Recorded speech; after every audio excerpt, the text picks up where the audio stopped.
శ్రీరామకృష్ణ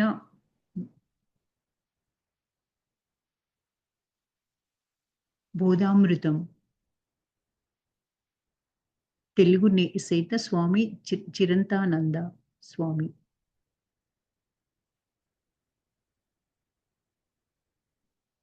విజ్ఞప్తి: శ్రీరామకృష్ణ బోధామృతం సర్వ వేదాంత సారామృతం sayings of Shri Ramakrishnan అనే గ్రంథానికి అనువాదమైన ఈ పుస్తకం ఈ మలికూర్పులో చక్కగా సంశోధింపబడింది. అంతేగాక విపులీకరింపబడింది. తొలికూర్పులో పునరుక్తమైన 68 ఉపదేశాలు ఇందులో తొలగింపబడి వాటి తావున కొత్తవి చేర్చబడటమే కాక ఇంచుమించుగా 120 ఉపదేశ రత్నాలు 10-12 పునరుక్తమైనవి ఇంకా నిలిచి ఉన్న మొత్తం మీద ప్రస్తుతం ముద్రణలో 1121వ మహోపదేశాలు చోటు చేసుకున్నాయి. 80కి మించినవి నీతి కథారత్నాలు. ఈ దివ్యోపదేశాలన్నీ అత్యంత ప్రమాణభూతాలైన మూల గ్రంథాల నుంచి ఏర్చికూర్చినవి. స్వామి శారదానంద రచించిన శ్రీరామకృష్ణ లీలా ప్రసంగం, శ్రీరామకృష్ణ ద గ్రేట్ మాస్టర్ మా అనే మహనీయుడు రచించిన Sri Ramakrishna Kathamritam, the gospel of Sri Ramakrishna, Swami Brahmananda రచించిన శ్రీరామకృష్ణోపదేశాలు, వర్డ్స్ ఆఫ్ ద మాస్టర్స్ అనేవి ఇందు ప్రధాన అంశాలు. కొత్త విషయాలు చేర్చటమే గాక మానవుడి ఆత్మ వికాస క్రమాన్ని అనుసరిస్తూ నూతన విధానంలో బోధనలను ఇందులో పొందుపరిచి ఉన్నాం. గురుదేవుడి బోధనల్లోని మూలతత్వాలతో సంక్షిప్త జీవిత చరిత్ర, స్వవచనాలలో గురుదేవుడి దివ్యానుభావాలను తెలిపే ప్రత్యేక ప్రకరణం, బోధనలను బాగా గ్రహించడానికే తోడ్పడే ఉపశీర్షికలు, ముఖ్యమైన తావుల్లో వేదశాస్త్ర ప్రమాణాలు ఇవి ఈ మలికూర్పుకు ప్రత్యేక లక్షణాలను గ్రహించగలరు. చదవమంటారా మళ్ళీ ఇది ఇంకా? ఇది ఏం లేదు ఏం లేదు కదండి ఇక్కడ కదా? ఎక్స్‌ప్లనేషన్ చదవండి. శ్రీ ఎంకే అనే వారి ప్రోత్సాహంతో స్వామి తత్వానంద చేత అనువదింపబడిన తొలి కూర్పు మాకిందు తోడ్పడింది. జీవిత చరిత్రతో కూడి శ్రీ గురుదేవుల దివ్యోపదేశాలను సాధ్యమైనంత వరకు సమగ్రంగా తెలిపే ప్రస్తుత గ్రంథం పాఠకులకు ఎంతో ఉపయుక్తం కాగలదని మా ఆశయం. చిరంతానంద స్వామి. పీఠిక: శ్రీరామకృష్ణ వాక్యావళి తత్వరత్నాకరం సర్వమతాలు సమస్త శాస్త్రాలు ఘోషించే మతధర్మాలను జిజ్ఞాసులకు దీనిలో కరతలామలకం లౌకిక నీతులు, వ్యావహారిక హితోపదేశాలు, పారమార్థక తత్వాలు ఇందన్యోన్య సామరస్యంతో అవిరళ మైత్రితో ఒప్పుచున్నవని చెప్పతగును. శ్రీరామకృష్ణ వాక్య ప్రతిభ అతి సామాన్య పాఠకుడి దృష్టిని సైతం ఆకట్టుకోగలదనటం అతిశయోక్తి కాబోలు. కేవలం పండితులు జీవయాత్రను గూర్చి మహాద్భుత తత్వాలను, ఉత్కృష్ట ధర్మాలను వెల్లరించి ఉండగా శ్రీరామకృష్ణుల ఉపదేశాలకు వీటికి గల భేదమేమిటని మనం వివేచింపవలసి ఉంది. కేవలం శాస్త్ర పండితుడైన వ్యక్తి వచనాలెంతటి ప్రభావవంతాలైనా ఆధ్యాత్మిక విషయాల్లో అతడు సామాన్య మానవుని కంటే అధికుడుగా కాకుండటంతో అజ్ఞానాంధకారంలో గోచారుతూనే ఉండడంతో అతడి వచనాలు మనకు ప్రమాణభూతాలు కాజాలవు. కానీ శ్రీరామకృష్ణులు అఖండ మేధా సంపత్తును, నిరుపమాన కళాదృష్టిని కలిగి ఉండడమే కాక దేవుణ్ణి ముఖాముఖిని సందర్శించి ఉండడంతో, దేవుడితో సంభాషించి ఉండడంతో, దైవ సాగరంలో ఓలలాడి ఉండడంతో ఆయన వాక్యాలు మనకు అఖండ ప్రమాణాలు పూరితాలు, వేదవాక్యాలు. సాక్షాత్ పరమేశ్వరుడు నుంచి పొందిన అధికార ముద్ర శ్రీరామకృష్ణ వాక్యరత్నాలలో జిజ్ఞాసులకు స్పష్టంగా కానవస్తాయి. ఈ విషయాన్ని గూర్చే గాంధీ మహాత్ముడిలా నుడివి ఉన్నాడు. రామకృష్ణులు సజీవాకృతిని దాల్చిన దివ్యత్వం. అతడి ఉపదేశాలొక పండితమాత్రుడి వాక్యాలు కావు. అవి జీవితం అనే గ్రంథంలోని పుటలు, స్వానుభవ నిదర్శనాలు. కాబట్టే వాటిని చదివేటప్పుడు పాఠకుడికి అనివార్యమైన చింత సంస్కారం కలుగుతూ ఉంటుంది. శ్రీరామకృష్ణ వాక్యావళికి మూలమైన శ్రీరామకృష్ణ దివ్య చరిత్రను చదివే అవకాశం పొందిన పాఠకుల నిమిత్తం సంక్షిప్త జీవిత చరిత్రను దీనిలో పొందుపరుస్తున్నాం. మలిమాట: శ్రీరామకృష్ణ వాక్యావళిగా మొట్టమొదట వెలువడిన గ్రంథమే ప్రస్తుతం ఈ శ్రీరామకృష్ణ బోధామృతం. ఇప్పటికీ ఈ గ్రంథం 1 డజను మార్లు ముద్రణకు నోచుకుంది. ఆంధ్రదేశంలో ఈ గ్రంథం బహుళ ప్రాచుర్యం పొందినడానికి ఇదే నిదర్శనం. ప్రస్తుత ముద్రణ కొన్ని సొగసులను సంతరించుకుంది. ముద్రణ సాంకేతికమైన ప్రమాణాలను చేరుకుంది. పూర్వ ముద్రణలోని భాష గ్రాంధిక పోకడల్లో పోయింది. ఆ భాషను ఆధునిక పాఠకుడి సౌలభ్యం దృష్ట్యా సరళ వ్యవహారంలోకి మార్పు చేయడం జరిగింది. విషయంలో వీసమైన మార్పు లేదు. యథాతథమే. ఈ మార్పుల దృష్ట్యా ప్రస్తుత ముద్రణ ఆంధ్ర పాఠకులకు మరింత ఆకట్టుకొని, వారి ఆధ్యాత్మిక, పారమార్థక సాధనా ప్రయత్నాలలో ఎంతో దోహదకారి అవుతుందనడంలో సందేహం లేదు. అవ్వాలని మా ఆకాంక్ష. ప్రకాశకులు.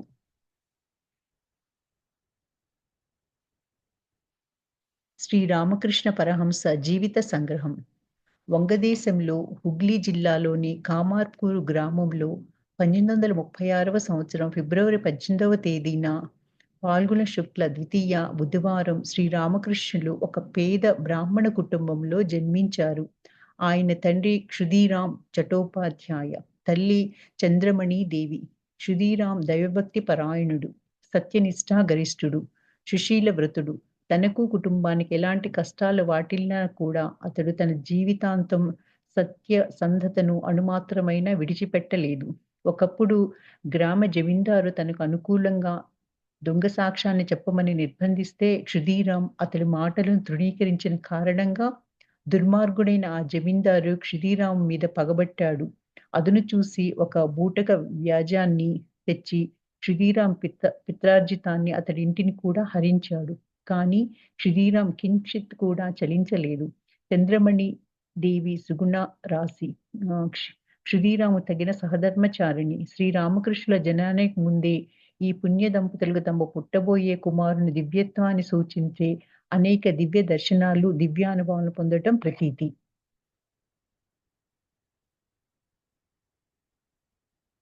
వంగదేశంలో వాళ్ళ ఫస్ట్ జననం ఎక్కడ, బాల్యం ఎక్కడ చెప్తున్నారండి ఇక్కడ. వంగదేశంలో హుగ్లీ జిల్లాలో కమర్పూర్ గ్రామంలో పుట్టారు అని చెప్తున్నారు. వాళ్ళ తండ్రి పేరు ఖుదీరాము, తల్లి పేరు చంద్రమణి దేవి. ఆయన ఖుదీరాము చాలా దైవభక్తి పరాయణుడు. ఆయనకి ఎట్లాంటి కష్టాలు వాటిల్లినా కూడా ఆయన జీవితాంతం సత్యాన్నే పాటించాడనమాట. ఆయన సత్యం పాటించడం వల్ల ఒకసారి తన ఆస్తిని కూడా కోల్పోవాల్సి వస్తుంది. అయినా కానీ ఆస్తి కోల్పోతాడు కానీ సత్యాన్ని మాత్రం వదలడు. అందుకని అటువంటి గొప్ప దంపతులకి రామకృష్ణ పరమహంస జన్మించారు అని చెప్తున్నారు. శ్రీ రామకృష్ణుల తల్లిదండ్రులు గదాధర్ అనే నామకరణం చేశారు. కాలాంతరంలో శ్రీరామకృష్ణ నామం ఆయనకు జగత్ ప్రసిద్ధమయ్యింది. పువ్వు పుట్టగానే పరిమళించినట్లు గదాధరుని ఔన్నత్యం సూచనలు బాల్యంలోనే వ్యక్తం కాసాగాయి. బాలసూర్యుని పోలిన అతడి దివ్యమూర్తి, అతడి ప్రేమమయ ప్రవర్తన, అతడి వైభవం జనాన్ని అద్భుత రీతిలో ఆకర్షించసాగాయి. గదాధరుడంటే ఇరుగుపరులకు అల్లారు ముద్దు. తోటి బాలురకు గదాధరుడే నాయకుడు. కళా కౌశలాలకి నిలయమైన అతడి హృదయం ప్రకృతి సౌందర్యంలో రమించేది. ధ్వనుల్లో, ఆకృతుల్లో కన్నా సూక్ష్మ భేదాలను, మనుషుల రూపురేఖ విలాసాల్లోని వైచిత్ర్యాలను అతడు ఎంతో అవలీలగా గ్రహించేవాడు. అనుకరణ, హాస్యం, చిత్రలేఖనం, మట్టితో విగ్రహాలు చేయడం, వీధి నాటక ప్రదర్శనలు, సంకీర్తనం, పురాణ పురుష ధ్యానం ఇవే గదాధరుడి బాల్య క్రీడలు. పాఠశాలలోని నిర్జీవ విద్యా విధానం అతన్ని ఆకర్షించకపోవటం ఆశ్చర్యం కాబోదు. ప్రకృతి సౌందర్య రసాస్వాదనం ముందు గణితం మొదలైన విద్యలు అతడికి ఎంత మాత్రం గణనీయాలు కాలేదు. అతడి అఖండ కళాభిమానమే అంతరంగం నుంచి తలెత్తుతున్న అతడి బ్రహ్మానంద పిపాసే అందుకు కారణమని చెప్పవచ్చు. కానీ అతడి ధారణా శక్తి, అసమాన దీవైభవం లౌకిక విద్యలను అభ్యసించని లోటును భర్తీ చేశాయి. గదాధర్ పండితులచే జరుపబడే పురాణ పఠనాలు, శాస్త్ర వ్యాఖ్యానాలను ఆలకించి భారతీయ విజ్ఞాన కనులైన భారత, భాగవతాది గ్రంథాల రసాన్ని పూర్తిగా గ్రోలాడు. జీవుల స్వభావ వర్తనాలను పరిశీలించి ప్రకృతి అనే గ్రంథాన్ని అతడు ప్రత్యక్షంగా పఠించి దానిలోని తత్వాన్ని కరతలామలకం గావించుకున్నాడు. గదాధర్ బడి చదువు లక్ష్యం పరుస్తున్నాడని పండితుడైన అతని పెద్ద అన్నయ్య రాకుమార్ ఒకసారి మందలించగా అన్నా ఈ పొట్టకూటి చదువు నాకెందుకు? ఇందుకు బదులు శాశ్వతానందదాయకం, శ్రేయస్కరమైన తత్వజ్ఞానాన్ని అర్జించగోరుతాను అని జవాబిచ్చాడు. నిజమే, ఆత్మ జ్ఞానదాయకమైన విద్యే విద్య కాని తక్కినదంతా అవిద్యే కదా!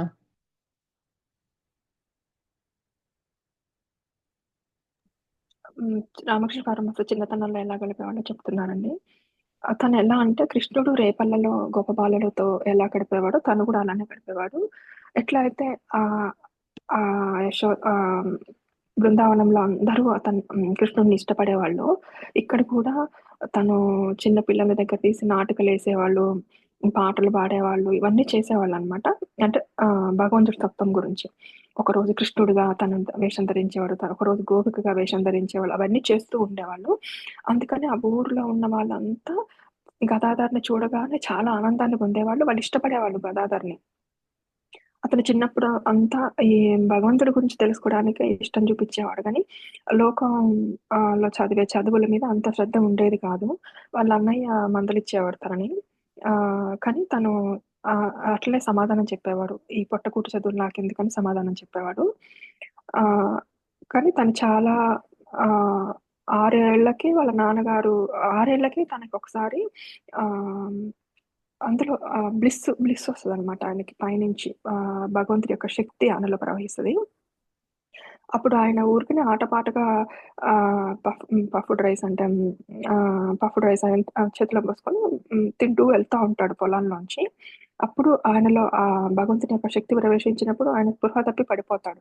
పడిపోయినప్పుడు పక్కన వాళ్ళు చూసి ఆయన ఇంటికి తీసుకొస్తారనమాట. అప్పుడే ఆయనలో ఆ దివ్య చైతన్యం ప్రవేశించడం మొదలుపెడుతుంది. అప్పుడు తర్వాత నుంచి ఇంకా అతను ఇలానే ఉంటాడు. ఇంకా ఎప్పుడు చూసినా శివుడిలాగా నాటకాలు వేయటం, లేకపోతే శివుడి గురించి తెలుసుకోవడం, రాముడి గురించి తెలుసుకోవడం, ఇంక ఇలానే చేస్తుంటాడనమాట తను చిన్నప్పటి నుంచి కూడా. ఆహ్, తన బాల్యము కృష్ణుడి బాల్యాన్ని పోలే ఉంటుంది. ఆ లీలలు అన్నీ కూడా. కాపోతే తన మృదు మధురమైన కంఠంతో అందరిని ఆకట్టుకుంటాడు. ఆహ్, కృష్ణుడిలాగా వెన్న దొంగలించడం అలాంటివి చేయలేడు కానీ, తన కంఠంతో, తన నాటకాలతో, తన జ్ఞానంతో అందరిని ఆకట్టుకుంటాడు. ఏ వేదంబు పఠించె భుజంగ భేషాశ్రముల్ పూల్చె నీ విద్యాభ్యాసనం బొనొచ్చెంగరి చెంచే మోహించే బోధా విర్భావన్ దానముల్ చదువులయ్యా కావు నీ సేవా శక్తియో కాక జంతుతత్కిన్ శ్రీకాళహస్తీశ్వర. ఇదే చదువు పట్ల గదాధర్ యొక్క మనోభావం. ధైర్య సాహసాలకు, స్వతంత్రానికి తోడి బాలురలో గదాధరుడిని చెప్పి మరొకడిని పేర్కొనాలి. గదాధర పసితనం నుంచి సైతం పిరికితనం అంటే ఎలాంటిదో, సిగ్గంటే ఎలాంటిదో ఎరుగడు. దృఢగాత్రుడు, తేజోనిధి అయిన గదాధర్ తాను న్యాయమని నమ్మిన విషయాల్లో ఒకరి బెదిరింపులను ఎంతమాత్రమూ లెక్కపెట్టేవాడు కాదు. పెద్దలు వద్దన్నా, ధర్మమని తన అంతరాత్మ తెలిపిన విషయాలను గదాధర్ విడిచేవాడు కాదు. స్త్రీల సౌశీల్యాలకు కేవలం శుద్ధాంతవాసం, ఘోషా పద్ధతి నిరుపయోగమని నమ్మి ఊళ్ళో పలుకుబడి గలవారి ముందు గదాధర్ తదాచారాన్ని తృణీకరించాడు. ధని అనే కమ్మరి ఇల్లాలకు ఒకప్పుడు తాను చేసిన వాగ్దానం మేరకు గదాధర్ తన ఉపనయనం సందర్భంలో ఎవరెంత ప్రతిఘటించినా లక్ష్యపెట్టక ఆమె వద్ద తన ప్రథమ భిక్షను స్వీకరించాడు. సత్యానికి, ధర్మానికే గాని అర్థం లేని బాహ్యాచారాలకు అంజలి ఘటించని గదాధర్ ఆ ఊరి పూర్వాచార పరాయణులకు విప్లవకారుడి మాదిరి తోచి ఉండవచ్చు. కానీ ముముక్షుకోటికి జ్ఞానభిక్ష వసంగిన పురుషోత్తమునికి తొలి భిక్షను ఇచ్చిన ఆ ధని ఎంతటి ధర్మాత్మురాలో కదా! ఆయన చిన్నప్పటి నుంచే ఆయనకి ఉపనయనం చేసినప్పుడు 7 ఏళ్ళో, 9 ఏళ్ళో 9 ఏళ్ళు చాలా చిన్నవాడే అండి అప్పుడు. అప్పుడు కూడా ఆహ్, ప్రేమతో తనంటే ప్రేమతో ఉన్న ధని ఆమె కుమ్మరి ఆమె అయినా గాని, కుమ్మరి జాతి అంశం అయినా గాని, అప్పట్లో బ్రాహ్మణులు భిక్ష తీసుకోవాలంటే బ్రాహ్మణుల దగ్గరే తీసుకోవాలి మొదటి భిక్ష. తల్లిని కాదని తన దగ్గర తీసుకొని అతను కుల మతాల కంటే ఈ ఘోష పద్ధతులు అంటే ఎప్పుడు ముసుగేసుకొని ఉండాలి ఆడవాళ్ళు అనేవాళ్ళనమాట. వీటన్నిటిని వ్యతిరేకిస్తాడు. అంటే ఆయన ఓన్లీ ప్రేమ మాత్రమే ప్రేమకే ఇంపార్టెన్స్ ఇస్తాడు అతను. ఈ సంఘ కట్టుబాట్లు, ఈ అనాచారాలకి వాటిని వ్యతిరేకిస్తూ ఉంటాడు. చిన్నప్పటి నుంచే తనలో చాలా ధైర్యం ఉంటుందనమాట. పిరికితనం ఉండదు. తనేం చేయాలనుకున్నా, ఎవరు వద్దన్నా, ఎవరు కాదన్నా అది సత్యమైతే తర్వమైతే చేస్తాడనమాట. అయినా ఈ బాల విప్లవకారుడి భక్తి ప్రవృత్తులు కొరవడ్డవాడు కాదు. ఎందుకంటే బాల్యం నుంచే భగవద్భక్తికే అతని జీవితలతకు ప్రధాన ఆశ్రయమే ఒప్పింది. ఇంట్లో నిత్య దేవతార్చనలు అయితేనే, ఊళ్ళో జరిగే భగవత్ సేవలలో అయితేనే గదాధరుడు ఎప్పుడూ అగ్రగణ్యుడే దీపించేవాడు. బైరాగులన్నా, సన్యాసులన్నా అతడికి అతి బాల్యం నుంచి పరమానందం. అవకాశం లభించినప్పుడల్లా అతడు వారితో స్వేచ్ఛగా సంభాషిస్తూ కలిసిమెలిసి వర్తించేవాడు. వయస్సు పెరిగే కొద్దీ అతడి భక్తిభావాలు ప్రస్ఫుటం కాజొచ్చాయి. గదాధర ఈశ్వర ధ్యాన నిమగ్నుడై సాక్షాత్కారంలో సంగమించే దివ్యానుభవాలను పొందసాగాడు. బాల్యంలో ఇలాంటి మహోత్కృష్ట సంఘటనల్లో ప్రధానమైనవి 3. వర్షాకాల మేఘాల అమృతమైన నల్లని ఆకాశంలో ముత్యపు సరాన్ని బోలిన తెల్లని కొంగల బారును చూసినప్పుడు ఒకసారి, శివరాత్రి సందర్భంగా గ్రామంలో నాటక ప్రదర్శనలో శివుని వేషం ధరించినప్పుడు రెండోసారి, తీర్థయాత్ర సమయంలో భగవన్నామ సంకీర్తన చేసేటప్పుడు మరొకసారి, గదాధర్ అత్యుత్తమ సమాధి స్థితిని అనుభూతిని చెందాడు. గదాధర్‌లో ఈ భక్తి భావాల క్రమంగా కళా కౌశలాన్ని, మూఢాచార నిరసనాన్ని, బాలనాయకత్వాన్ని అతిక్రమించి అతడి గుణగణాలను పరమాత్మాన్వేషణలో పాదుకొల్పాయి. ఆత్మ సామ్రాజ్యంలో గదాధర్ గడించిన అఖండ విజయాలే మానవ కోటికి అతన్ని ఆదర్శ పురుషుడిగా, యుగ పురుషుడిగా తీర్చిదిద్దాయి. అతను చిన్నప్పుడు ఆహ్, ఎక్కడ భగవత్ కాలక్షేపం జరుగుతున్నా వెళ్ళి అక్కడ ఉండి శ్రద్ధగా వినేవాడనమాట. హ్మ్. చిన్నప్పటి నుంచి అతనిలో దివ్య తేజస్సు, దివ్య లక్షణాలు ఉండేవి.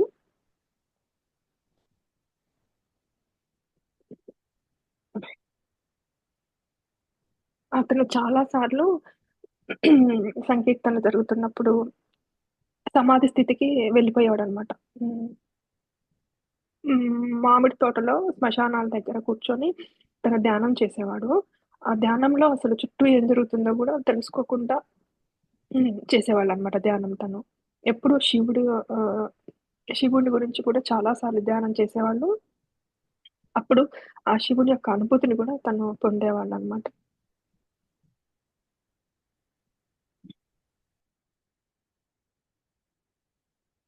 సాధనా దశ శ్రీరామకృష్ణుల దివ్యత్వం. 1855 సంవత్సరంలో కలకత్తా దక్షిణేశ్వరంలో రాణి రాస్మణి నిర్మించిన కాళికాలయం శ్రీరామకృష్ణుల అఖండ వ్యక్తిత్వ విజృంభణానికి అనువైన వాతావరణాన్ని కల్పించింది. ఇక నుంచి జగత్ ప్రసిద్ధమైన శ్రీ రామకృష్ణ పేరు మీదే గదాధరుణ్ణి పేర్కొందాం.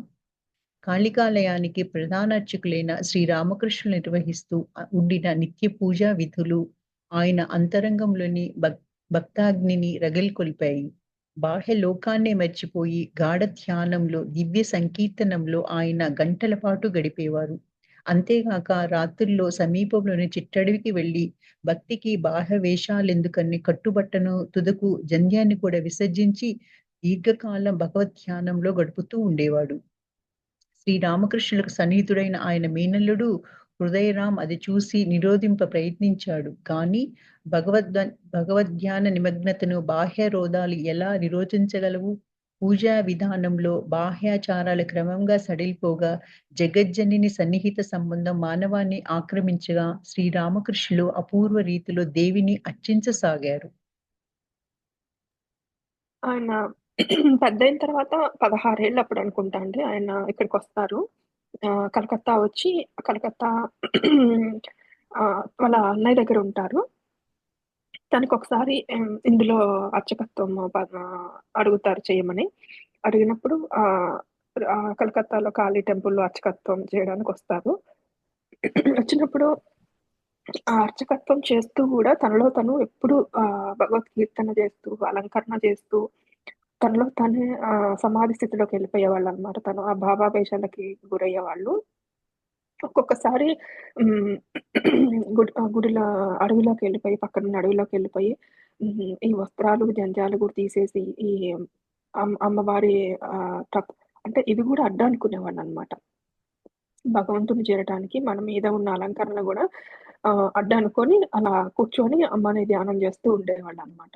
హృదయరాము వీళ్ళంతా అడ్డు చెప్పేవాళ్ళు. తనకు చాలా అడ్డు చెప్పేవాళ్ళు అందరూ. అలా ఉండటాన్ని ఎవరు ఒప్పుకోపోయేవాళ్ళు. అందరూ పూజ చేసేటప్పుడు గూడా అలా అంటే ఒక ప్రీస్ట్ అంటే ఇలానే చేయాలి, అలానే చేయాలని తనకు చాలా అడ్డు చెప్పేవాళ్ళు. కానీ తను పట్టించుకోకుండా తన మార్గంలో తను వెళ్ళేవాళ్ళనమాట. ఇదంతా శ్రీ రామకృష్ణుల అంతరంగంలో చెలరేగుతున్న భగవత్ పరితాప బడల బడబానలకు బాహ్య లక్షణం. తాను అర్పించే కాళీదేవి ఆలయంలోని కేవలం నిర్జీవ శిలా విగ్రహమా? లేక సృష్టితి లయ కారణ అయిన సాక్షాత్తు పరమేశ్వర? అయితే మరి జగజ్జనని తన్నెందుకు దర్శనమివ్వదు? ఇలాంటి పరితాపాగ్ని హృదయాన్ని దహించగా, సాక్షాత్కారం లేని జీవితం దుర్భరం కాగా, శ్రీరామకృష్ణులు ప్రార్థింపసాగారు. తల్లి, ఒకరోజు గడిచిపోయింది. నాకింకా నువ్వు ప్రసన్నవు కానైనా నావు కదా!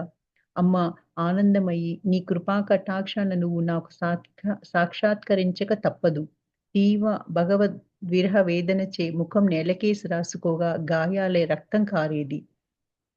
హృదయం రంపంతో కోయబడినట్లు బాధ కలుగగా నేల మీద పడి పొర్లుతూ శ్రీరామకృష్ణులు పడే వేదన గాంచిన జనం అయ్యో పాపం, ఇతడు ఏదో శూలనొప్పితో బాధపడుతున్నాడు కాబోలు, లేక నిజంగా మాతృవియోగంతో దుఃఖిస్తున్నాడు కాబోలు అని జాలిపడేవారు. ఆయనకు సతిశులైన ఒకరోజు గర్భాలయంలో ఉన్న ఖడ్గంతో జీవితాన్ని అంతం చేసుకో ప్రయత్నిస్తున్నంతలో అకస్మాత్తుగా జగజ్జనిని సాక్షాత్కరించింది. దేదీప్యమానమైన అనంత చైతన్య సాగర రూపంలో దైవాన్ని గాంచి ఆయన సమాధి నిమగ్నులయ్యారు.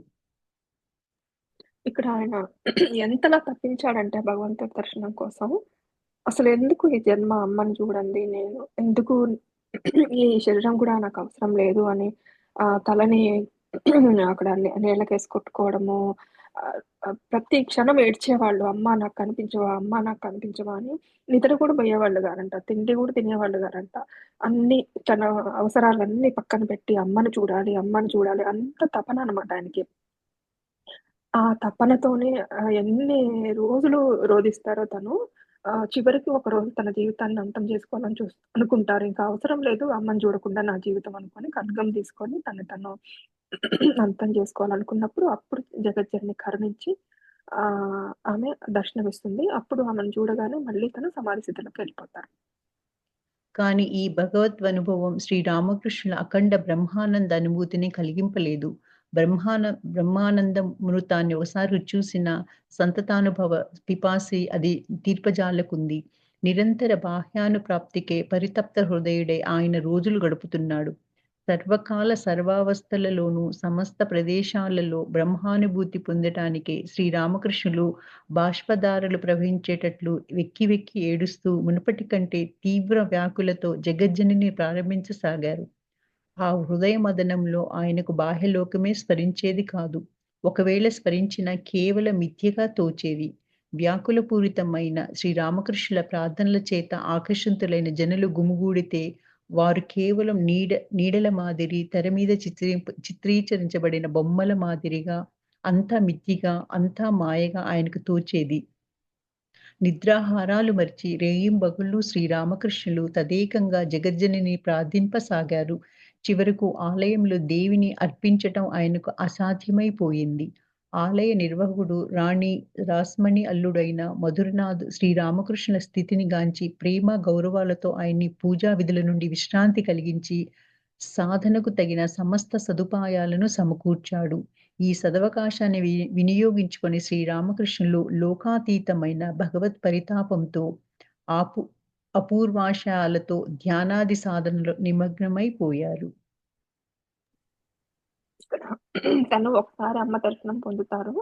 అప్పుడు బ్లిస్ అంటారు గదా! అది పరమానందాన్ని అనుభవిస్తారు. కానీ అది తను ఒక్కసారితో సంతృప్తి చెందరు. అది ఎల్లవేళలా నాకు కావాలి ఆ పరమానందం అనేసి ఇంకా అమ్మ కోసం అలా తపన చెందుతానే ఉంటారనమాట. అమ్మ కనిపించినా గానీ అతని తృష్ణ అనేది అంటే ఇంకా ప్రతి క్షణంలో, ప్రతి టైంలో అది నేను అనుభవించాలి అమ్మ యొక్క ఆనందం అనేసి ఇంకా ఆయనకు పూజారిగా కూడా చేయలేకపోతారనమాట.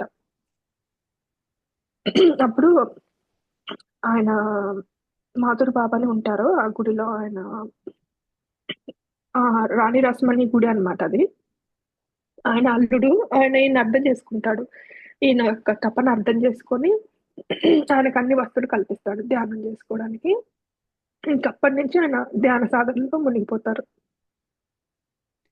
తన అఖండ పరితాపాన్ని గురించి కాలాంతరంలో ఆయన ఈ విధంగా వర్ణించారు. నీట మునిగి ఉన్నవాడు ఉక్కిరిబిక్కిరై ఎలా గుంజుకుంటాడో సాక్షాత్కారానికి నేను అలాంటి వ్యాకులతను పొందాను. లోబిక తాను కూడబెట్టుకున్న ధనం పట్ల ఉన్న మక్కువ, పతివ్రతకు భర్త యందలి ప్రణయం, తల్లిదండ్రులకు తమ ఏకైక పుత్రుడు పట్ల గల అనురాగం, ఇవి మూడింటి కలిపితే ఉండే తీవ్రత పరితాపం ఎలాంటిదో ఊహిస్తే తన భగవదనురాగాన్ని, భగవత్ పరితాపాన్ని కించిత్తు గ్రహించవచ్చని ఆయన శిష్యులకు తెలిపేవారు. ఇక్కడ ఆయన భగవంతుడి కోసం ఎంత పరితపిస్తే మనకు భగవంతుడు కనిపిస్తారో చెప్తారనమాట. ఎట్లా అయితే పతివ్రత తన భర్త మీద ప్రేమ పెట్టుకుంటుందో, ఒక్కడే బిడ్డ ఉన్నప్పుడు తల్లిదండ్రులు ఎంత ప్రేమ పెట్టుకుంటారో అతని మీద, నీళ్ళల్లో మునిగిన అతను గాలి కోసం ఎంత పరితపిస్తాడో, అంత పరితపం మనకు భగవంతుడి మీద ఉంటేనే భగవంతుడు మనకు కనిపిస్తాడని చెప్తారనమాట. దాదాపు ఆ సమయంలోనే రామకృష్ణులు స్వగ్రామమైన కామార్పూర్‌కు వెళ్లారు. వివాహం చేస్తే ఆయన భగవద్ ఉన్మాదం, లౌకిక విముఖత కొంతైనా తగ్గుతాయని నలుగురితో పాటు నారాయణ అన్నట్లు క్రమంగా సంసార ధోరణి అలవడుతుందని తల్లి, అన్న తలపోయసాగారు. తదనుసారం సమీప గ్రామంలోని రామచంద్ర ముఖోపాధ్యాయ కుమార్తె అయిన శారదామణి దేవి అనే 5 ఏళ్ల బాలికను శ్రీ రామకృష్ణుడికిచ్చి వివాహం చేశారు. కానీ అందరు భావించినట్లు ఆయన పిచ్చి మాత్రం కుదరలేదు. అది దివ్యోన్మాదం కదా! అంత్యకాలంలో 1860వ సంవత్సరంలో శ్రీ రామకృష్ణుడు తిరిగి దక్షిణేశ్వరానికి రాగానే మళ్ళీ ఉన్మాదంలో మునిగిపోయారు. ఇదంతా శ్రీ రామకృష్ణుల తన భక్తి సాధనలను ఏ గురువు సహాయం లేకుండానే స్వయంగా సాగిస్తున్నారని చెప్పవచ్చు. ఇప్పటి నుండి దైవ నియంత్రితులే గురువులు ఆయన్ను వెదుక్కుంటూ రాసాగారు. పువ్వు వికసించగానే తుమ్మెద దాన్ని వెతుక్కుంటూ రాకుంటుందా? శ్రీరామకృష్ణులు ఆ గురువర్యుని సాయాన్ని గైకొని శాస్త్రోక్తంగా వివిధ సాధనలు అభ్యసించసాగారు. అందరూ అతన్ని చూసి, అతని భక్తిని చూసి ఇతను పిచ్చివాడిలా చేస్తున్నారు. ఇతనికి పెళ్లి చేస్తే గాని, భార్య వస్తే గాని అతని పిచ్చి తగ్గుతుంది అనుకుంటారనమాట. అంటే అతని పరితాపం ఎవరికీ అర్థం కాదు. భగవంతుడి కోసం ఆయన అనుక్షణం పడే పరితాపం ఎవరికీ అర్థం కాదనమాట. అయితే వాళ్ళమ్మ ఇట్లా పిల్లని చూస్తూ ఉంటుంది. వాళ్ళ అన్నయ్య అతని బాధ్యత చూసుకుంటాడు. ఎందుకంటే తనకి 7 ఏళ్ళప్పుడే తన తండ్రి చనిపోతాడు కాబట్టి వాళ్ళమ్మ, వాళ్ళ అన్నయ్య కలిసి తనకి పెళ్లి చేయాలనుకుంటారు. అయితే తనే చెప్తాడు. పలానా దగ్గర నాకొక అమ్మాయుంది. నేను ఆ అమ్మాయినిచ్చి చెయ్యి అని చెప్తాడు. శారదామణి అనే అమ్మాయి. వాళ్ళు అప్పుడు తీసుకొచ్చి ఆ అమ్మాయి అప్పుడు 5 ఏళ్ళు, తనకి 18 ఏళ్ళు అనుకుంటా అండి. అప్పుడు వాళ్ళు పెళ్లి చేస్తారు. కానీ పెళ్లయినా కానీ తనలో ఏ మార్పు రాదు. ఆ అమ్మాయి అక్కడే ఉంటుంది. అంటే అప్పట్లో బాల్య వివాహాలు చేసేవాళ్ళు. వాళ్ళు పెద్దయ్యాక మళ్ళీ అత్తగారింటికి పంపించేవాళ్ళనమాట. ఈయన మళ్ళీ పెళ్లి కాగానే మళ్ళీ దక్షిణేశ్వరం వెళ్ళిపోయి, మళ్ళీ అదే తపన, అదే సాధన, మళ్ళీ ఆ దివ్యానందం నాకెప్పుడూ కావాలి అనేసి అదే పరితాపం. ఆ పరితాపాన్ని ఆ భగవంతుడు గుర్తించి ఆయనకు గురువులుగా కొంతమందిని తన దగ్గరికి పంపిస్తారు. అప్పుడు ఆహ్, ఆ బ్రహ్మానందం గురించి నేర్పటానికి ఆయన దగ్గరికి గురువులొస్తారు. బ్రహ్మానుభవంలో ఇతర సాధకులకు శ్రీరామకృష్ణులకు 2 విషయాల్లో స్పష్టమైన వ్యత్యాసం కనిపిస్తుంది. ఏ సాధనను అవలంబించినా ఆయన అతి శీఘ్రంగా సిద్ధిని పొందటం మొదటి విషయం. ఆయన సత్యాన్వేషణలోని తీవ్రత ఆయన అనిర్వచనీయ భగవత్ పరితాపమే ఇందుకు కారణమని చెప్పవచ్చు. మత చరిత్రలో ఇంతకు ముందు కని విని ఎరుగని రీతిగా వివిధ సాధనలను ఆయన అభ్యసించటం రెండో విషయం. ఆయన జీవితం బ్రహ్మానందానుభవమైన సర్వమత సామరస్య నిలయమై దీపించటానికి ఇదే కారణం. శ్రీరామకృష్ణులు ప్రథమ గురువు భైరవి బ్రాహ్మణి యోగిని. ఆమె విశేష విద్యావంతురాలు. తాంత్రిక సాధనలో అఖండ విజయాన్ని పొందిన మహనీయురాలు. 24 శాక్తేయ తంత్రాల్లోని ప్రధాన సాధనలన్నింటినీ శ్రీరామకృష్ణులు ఆమె శిక్షణలో జయప్రదంగా సాధన చేశారు. భగవంతుణ్ణి జగజ్జననిగా భావించి సాగించాల్సిన యోగ సాధనల్లో అనేకం కృష్టోత్తరాలు, సామాన్య సాధకులకు అసాధ్యాలు, పైగా ప్రమాదకరాలు. సంపూర్ణమైన ఇంద్రియ నిగ్రహం ఉంటేనే కాని సమీపానికి కూడా పోదగని సాధనలివి. కానీ జితేంద్రియ చక్రవర్తి, జగజ్జననికి ముద్దుబిడ్డ అయిన శ్రీరామకృష్ణులు వీటన్నింటిలో అవలీలగా సిద్ధి పొందటం ఆశ్చర్యం కాబోదు. ఆయన ప్రతిభాతిశయం ఎలాంటిదో దీని మూలంగా మనకు తెలియవస్తుంది. ఈ తాంత్రిక సాధనా ఫలంగా పరమేశ్వరి నానా రూపాల్లో సాక్షాత్కారాన్ని ఆయనకు ప్రసాదించటమే కాక, ప్రతి స్త్రీ సాక్షాత్తు జగజ్జనే స్వరూపం అనే నిశ్చయాన్ని ఆయన హృదయంలో నెలకొల్పింది. ఆయన ఎంత సాధన చేస్తారంటే తనలోని అహంకారం తొలగించడానికి వేరే వాళ్ళ పాకి గదులని ఆయన తల ఎంటుకలతో శుభ్రం చేస్తారు. అంటే అంత అసలు అహంకారం అనేది లేకుండా కంప్లీట్ గా తీసేసుకుంటారు అనమాట ఆయన.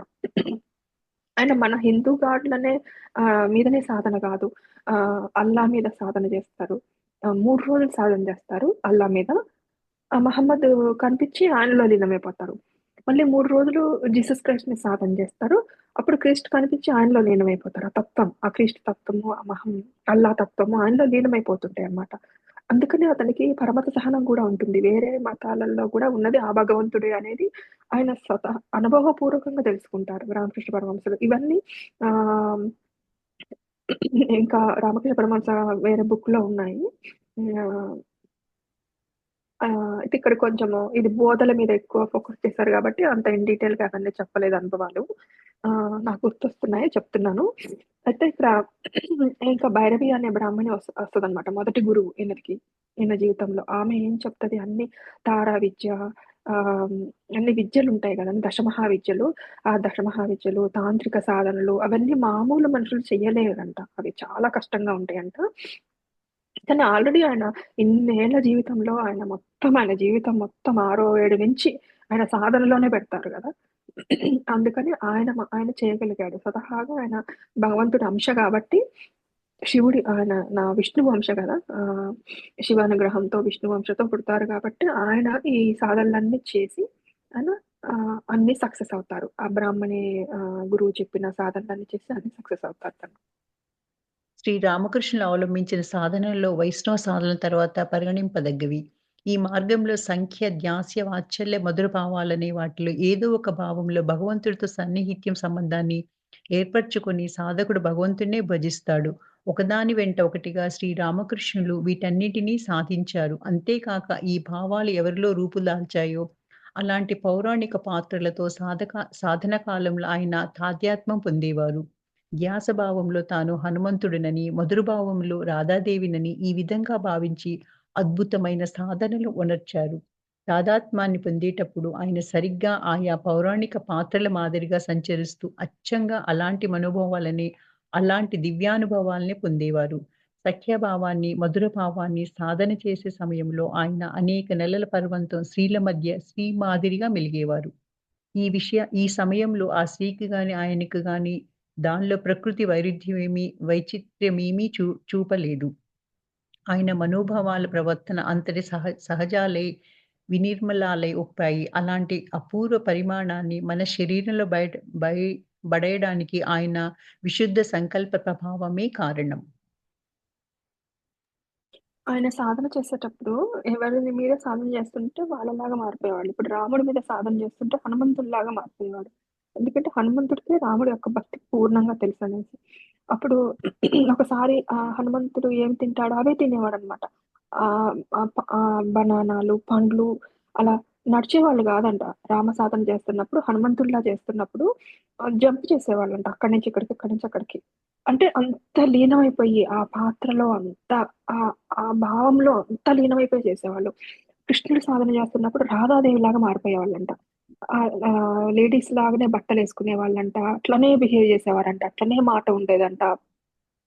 ఆ భావంలో పూర్తిగా తన్మత్తం అయిపోయి అసలు ఫీలయ్యేవాళ్ళంట. ఇంకా జన్మ ఉంటే నేను ఆడదానిగా పుట్టి కృష్ణుడి ఆ ప్రేమను అనుభవించాలి.